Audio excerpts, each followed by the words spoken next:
One thing we know for sure, and that many people understand, is that climate change is real, and it's happening right now.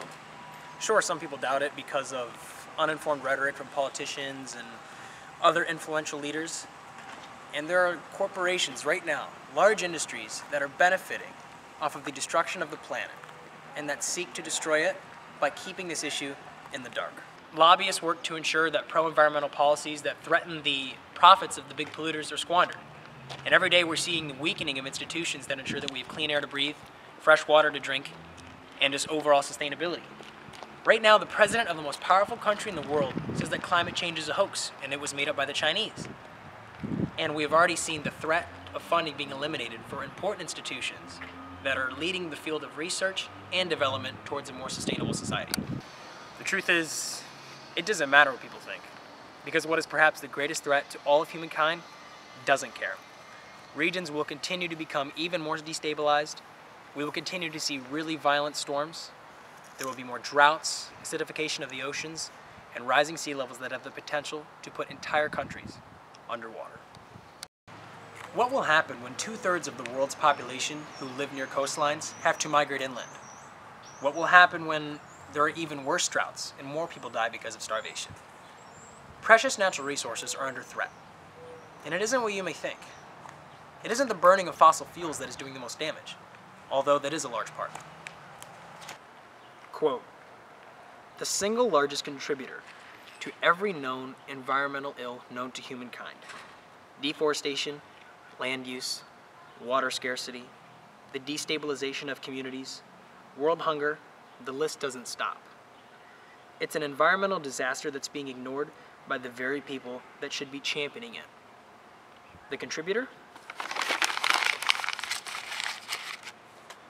Raising and eating livestock."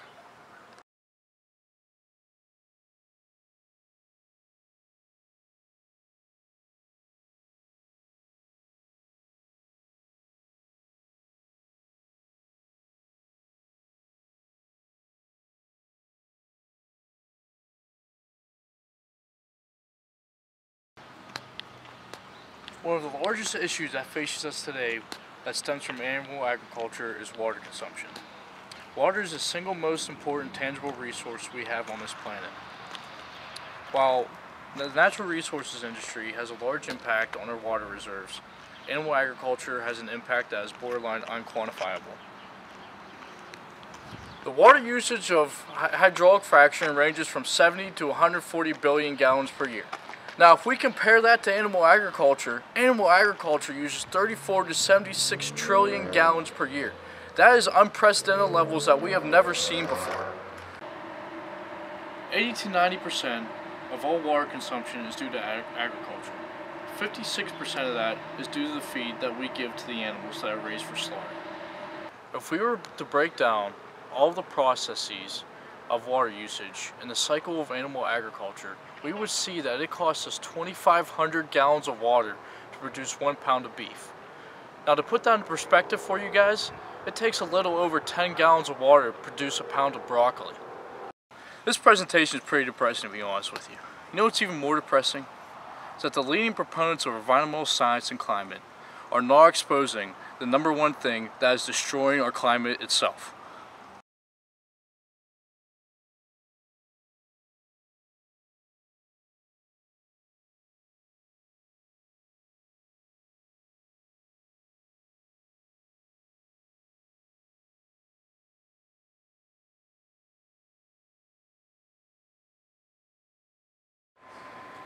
Believe it or not, animal agriculture is the leading cause of water pollution, ocean dead zones, habitat destruction, and species extinction. With a rapidly growing world population, we're going to need more land for ourselves as well as the animals we need to raise for food. As it stands right now, however, 45% of the earth is already covered by livestock, and 50% of the United States. This lack of available land is causing us to destroy natural habitats, including one of the Earth's most important resources, our rainforests. Now, our rainforests act as the lungs of Earth. They breathe in carbon dioxide and release breathable oxygen. To make room for all this livestock, we've been destroying rainforests at a rate of 1 to 2 acres per second. To put that in perspective, an acre is about the size of a football field. Bartleby. What's good, dude? How you been? Good to see you. My friend Bartleby here wanted me to talk about the destruction of the rainforest in the Amazon. Over 90% of the destruction that has taken place in the Amazon is due to animal agriculture.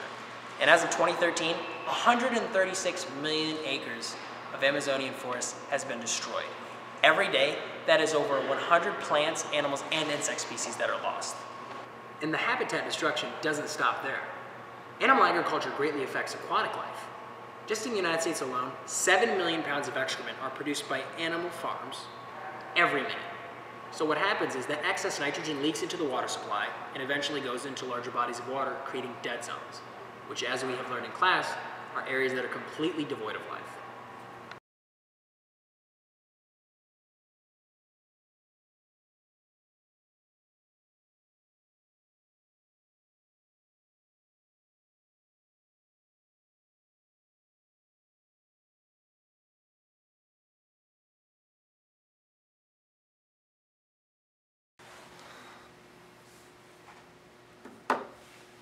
So this issue of animal agriculture, it's pretty shocking to all of us, and no one who I've brought the issue, whoever, like, no one's believed me.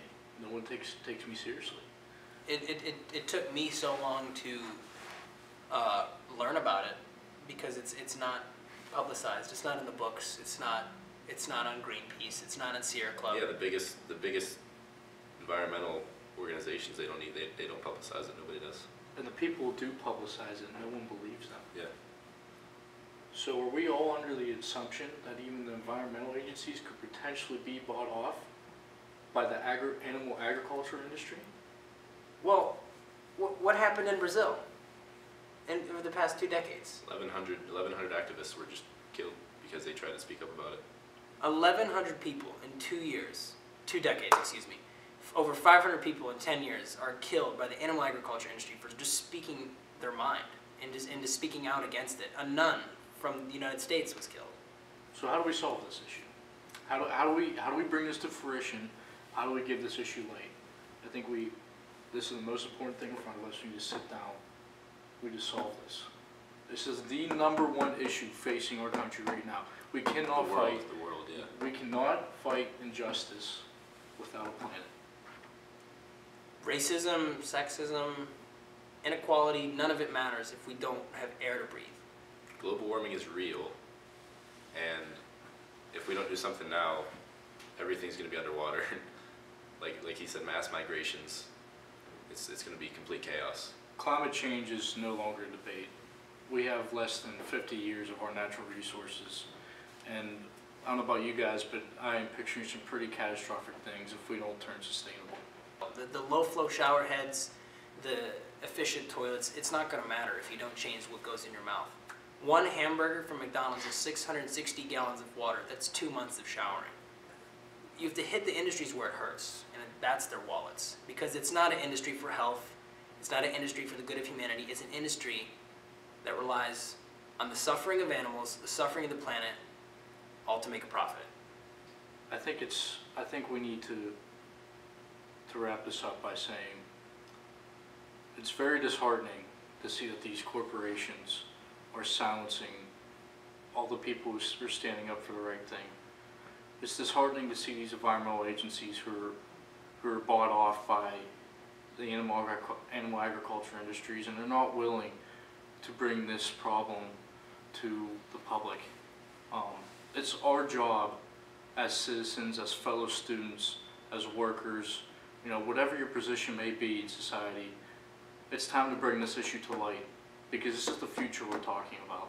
Yeah, your position isn't going to matter if we don't do something. And as it stands, the biggest thing you can do is change your diet, and that's probably the easiest thing you can do, to be honest. But it's a problem that can't be solved. It can be solved by a simple decision that people make. I've made the decision. He's made the decision. He's just learning about this. He's going to. He's about to probably make a big change in his life. And the power is always in the people. And that's where the real change comes. So, anything else? Say that about wraps it up. I think that's it. We got to make the change.